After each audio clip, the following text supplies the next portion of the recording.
Ini warung Mamah Dian. Saya mendengar informasi dari orang lain yang saksi. Dia saksi mata, ya. Saksi mata kejadiannya malam itu. Dia sedang nunggu di sini. Nah, ini toilet. Kamera toilet, ya. Toilet di sini. Dia di sini. Jadi menurut dia, orang tadi yang barusan ngobrol tadi saya salat zuhur sebentar, ya. Sekarang jam 14 kurang 13.55. Tadi sholat di musola situ. Lalu saya ngobrol. Ada yang menjelaskan dia saksi mata. Nah, saksi mata, jadi ada mobil satu dipepet. Dipepet di Palang, maksud dia di Palang. Dan di situ polisi banyak banget. Bahkan kata dia sejak sore jam 6 itu sudah banyak polisi. Saya tanya berapa mobil? Mobilnya 10 mobil lebih, dan 3 diantaranya mobil resmi patroli. Dan itu memang dari sore katanya udah banyak polisi. Nah, ini kejadiannya kalau kata dia, kita dia tunjuk jarak, saya perkirakan dari posisi dia duduk dengan kejadian sekitar 8 meter. 8 meter. Jadi, kalau polisi mengatakan ada baku tembak, tembak-menembak, sekali lagi, si saksi mata tadi yang tidak ingin ditampilkan nama apalagi wajahnya mengatakan cuma 2 kali. 2 kali, tidak ada tembak-tembakan. Dan dia mengatakan bahwa yang menembak adalah polisi. Orang yang di dalam mobil sama sekali tidak membawa senjata karena tidak melakukan tembakan balasan. Jadi langsung dipalang gitu, dari depan nembak pakai laras panjang. Saya tanya, kamu lihatnya pakai pistol apa laras panjang? Laras panjang. Benar, laras panjang. Jadi saudara, begitu ceritanya. Dan dia lihat 2 orang langsung tewas di tempat. Menurut penglihatan dia yang jaraknya sekitar kurang lebih 8 meter. Tadi saya tanya, posisimu di mana? Di situ. Dari duduk kamu dengan peristiwa yang terjadi berapa meter? 10 meter, mobil itu parkir? Oh enggak, sini lagi. Jadi mobil parkir, dia sebut jarak lebih depan lagi, jadi saya perkirakan sekitar 8 meter. 8 meter. Lalu polisi dia sebut langsung menembak ban kiri depan. Langsung nempel, dor. Ban kiri depan. Tujuannya supaya mobil tidak kabur. Nah saudara, kalau polisi menarasikan satu terjadi baku tembak, sekali lagi dari 2 dan narasumber lain yang saya hubungi tadi beberapa kali wawancara, tidak ada baku tembak. Seperti penjelasan dari Munarman, Sekretaris Umum FPI, tidak ada baku tembak. Tidak ada. 2 sumber pertama di depan tadi saya tanyakan juga cuma meninggal 2 kali tembakan. Sumber yang dekat lokasi sini, kamera, ya, dia ada di sini, kejadiannya sekitar di sini, juga cuma 2 kali tembakan. Tidak ada baku tembak. Yang kedua, dia memastikan tidak ada baku tembak karena yang di dalam mobil tidak membalas tembakan. Jadi tidak membawa senjata api. Tidak membawa senjata api. Tentang samurai segala macam, dia tidak berani memastikan bagaimana sesungguhnya ada atau tidak. Karena dia juga tidak boleh mendekat. Tapi dia menambahkan seperti keterangan sebelumnya, bahwa orang-orang sekitar sini yang datang mendekat memang diusir.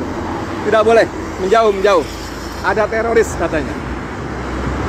Bagaimana kondisi berikutnya? 2 orang ditembak. Lalu kira-kira saya ada datang ambulan. Saya tanya berapa jarak ketika terjadi tembak-menembak dengan ambulan, berapa menit? Setengah jam? Dia bilang ya kira-kira setengah jam. Mungkin ada yang telepon lalu ambulan datang. 2 mayat dibawa keluar, digotong, dibawa pergi ambulan. 4 orang lagi masih hidup. 1 terpinjang-pinjang kakinya. Tapi dia juga nggak memastikan apakah tembak atau tidak. Tapi dikatakan terpinjang-pinjang. Itu dipindahkan dengan mobil lain, dibawa pergi entah kemana. Saudara sekalian, saya Edi Mulyadi dari lokasi kilometer 50 tol Jakarta Cikampek ingin memastikan bagaimana situasi sebenarnya. Apakah benar cerita dari versi polisi yang langsung disampaikan oleh Kapolda Metro Jaya Fadil Imran, atau versi FPI seperti disampaikan oleh Munarman dan Ketua Umum FPI Kiai Sobri Lubis. Walaupun lebih banyak Munarman yang menyampaikan. Jadi dari beberapa kejadian, beberapa keterangan saya sementara ini menyimpulkan bahwa informasi dari polisi tidak akurat. Saya tidak berani bilang bohong, tapi tidak akurat. Karena saya bicara dengan beberapa saksi, mengatakan memang tidak ada baku tembak, tidak ada tembak-menembak. Dan lagi memang, walaupun kejadiannya sudah dini hari, ini jalur ini ramai. Selalu ada saja mobil yang lewat. Dan seperti banyak kita temukan dalam grup-grup WA di media sosial, tidak ada garis polisi. Tidak ada garis polisi seperti yang diceritakan oleh narasumber saya tadi. Tidak ada garis polisi. Yang ada polisi yang mengusir orang-orang datang. Tidak ada garis polisi, tidak ada apa istilahnya olah TKP dan sebagainya, tidak ada. Tidak ada. Saudara sekalian, apa sesungguhnya terjadi? Sekarang kita baca bagaimana Komnas HAM dan berbagai lembaga-lembaga yang concern dengan hukum dan HAM, hak asasi manusia, sudah mulai bersuara. Ini diduga kuat ada abuse of power, ada penyimpangan kekuasaan, ya.